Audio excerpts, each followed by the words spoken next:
Family vacations can be filled with fun, lasting memories, and also a little bit of frustration and maybe even boredom because you've got that togetherness overload. Family therapist and dating coach Krystal Shipps is here with some tips to help us all survive without arguing and without going to separate corners of the hotel room or wherever you are. First, you say, Krystal, to set realistic expectations. Yeah. What does that look like before you head out on the vacation? I think sometimes we are so hyped up about the vacation. Maybe we've been planning it for months or even a year, some of these big landmark, once-in-a-lifetime vacations, and we set ourselves up for disappointment. I mean, it's never going to go as smoothly as you hope and dream. So it's really important to be realistic. So what do you tell your kids then? There might be some downtime, there might be... Yeah, I think too it's important to schedule in rest time. You know, we're not always going to be go, go, go every day, and not every minute of our day is going to be scheduled.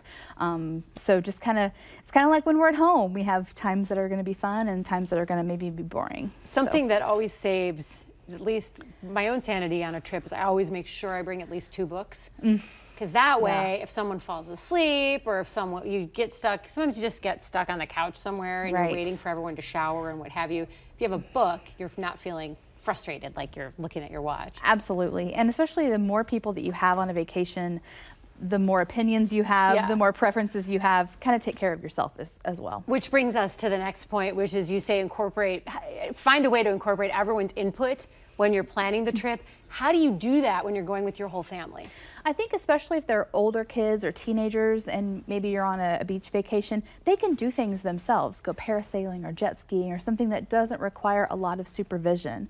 Not everyone has to do all the same things at the same time. Give some space. Do you let your little kids decide some things like restaurants or drives and such? I think so. It helps them feel like they have ownership in the vacation and can, you know, maybe, you don't want to go to Chuck E. Cheese or something, but if you do that for the little ones, maybe they'll be a little more agreeable to do some of the things for the adults. Yeah, it's kind of like a little bit of a push. A trade-off. A push and a pull. What are some other activities that you recommend when you have small children with you?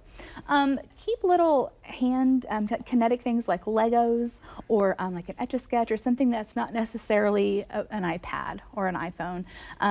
Kind of just helps stimulate other areas of their brain.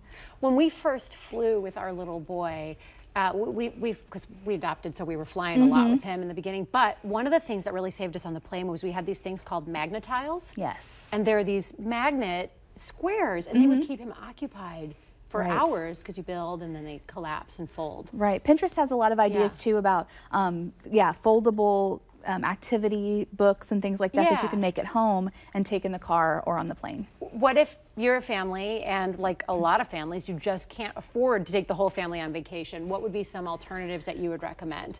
I think that you don't have to take a big 7-day trip, very expensive. Well, you can go overnight, excuse me, to Omaha or to St. Louis, or be a tourist in your own city. If you're here, do some things that you've never done before. Check out a museum or a restaurant, maybe a water park that you've never checked out before. A few years ago, we did that. Just we recommend. I took a week off, and every day, my little boy and I would do something different. And we were vacationing in Kansas City. It was awesome. Because there's so much stuff to do in this area. Krystal, thank you for being here, and thanks for those ideas. Therapist and dating coach Krystal Shipps.